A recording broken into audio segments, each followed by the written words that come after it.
Hey everybody, I'm just in the house after the retreat is done. Such a beautiful space.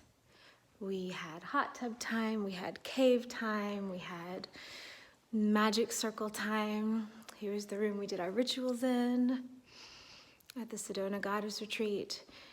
And like this beautiful mantle with the fireplace. I loved it.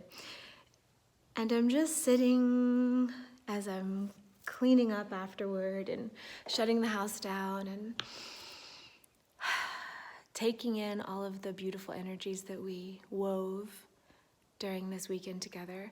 And I just want to remind you guys the magic that can happen when you get together with people who are willing to create a space of harmony and healing.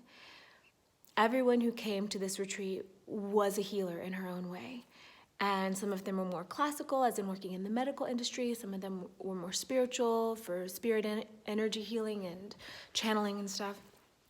And when we all came together, each person in her uniqueness, no competitive vibes, no catty vibes, everybody just wanting to create a space of being seen, of holding sacred container, of transformation.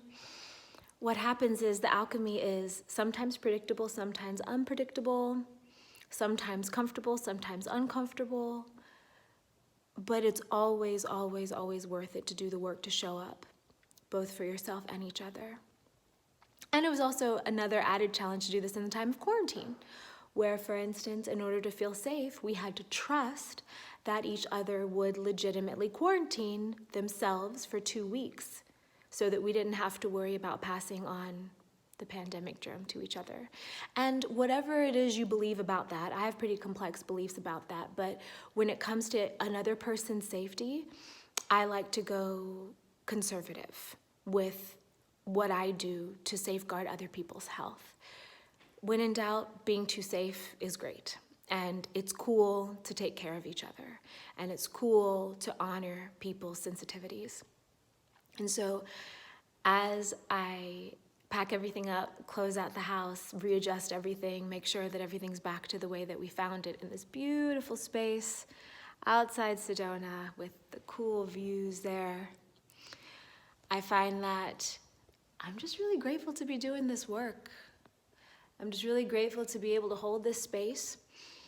And we did a breathwork session last night with one of the goddesses who was here as a breathwork practitioner.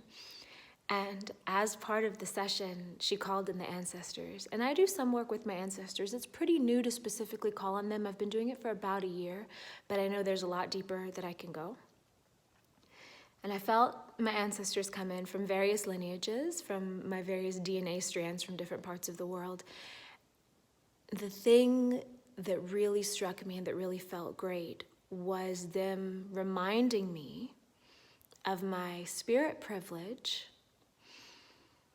of the fact that for so many generations, magic wasn't practiced freely. It was dangerous. Magic couldn't be practiced openly, and that I'm the first one in a long, long, long time that could unapologetically, freely, and openly practice the sacred arts of the feminine.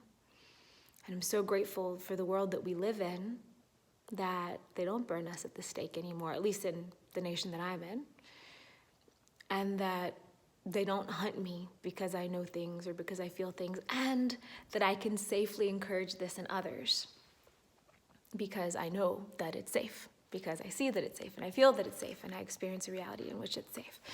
So all this to say, whatever is within you, whatever kind of gifts you have, whatever kind of unique things that you can do, definitely encouraging you to cultivate a reality, to cultivate a brotherhood and sisterhood around you in your life that allows you to be this, and that allows you to shine, and that allows you to be your unique, powerful self. Also, a lot of people come to me and say, I'm not sure if it's safe in my relationships for me to own my power, for me to own my magic, for me to be free. And what I will say is any time that I've outgrown a relationship, a situation, by being empowered, free, or in my authenticity and integrity, even though it might have been painful at the time of the outgrowing, I've never regretted it. And sometimes in order to expand, you need to let go of things.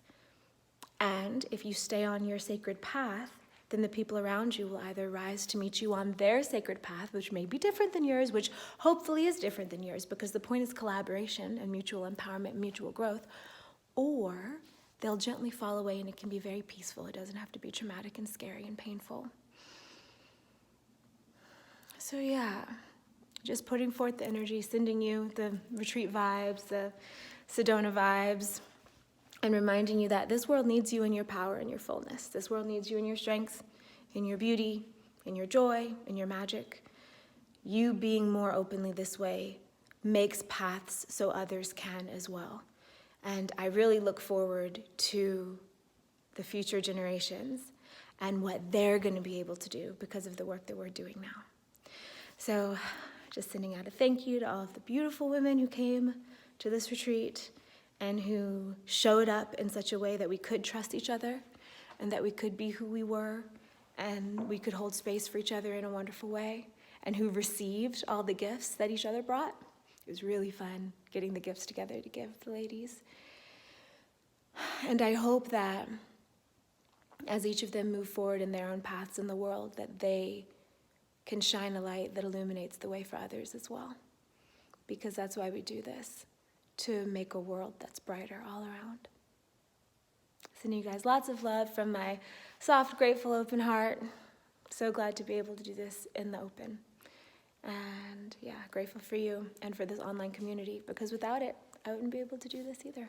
So love you guys. Giving you a nice Reiki pop. Have a beautiful rest of your day or your night, whenever you watch this.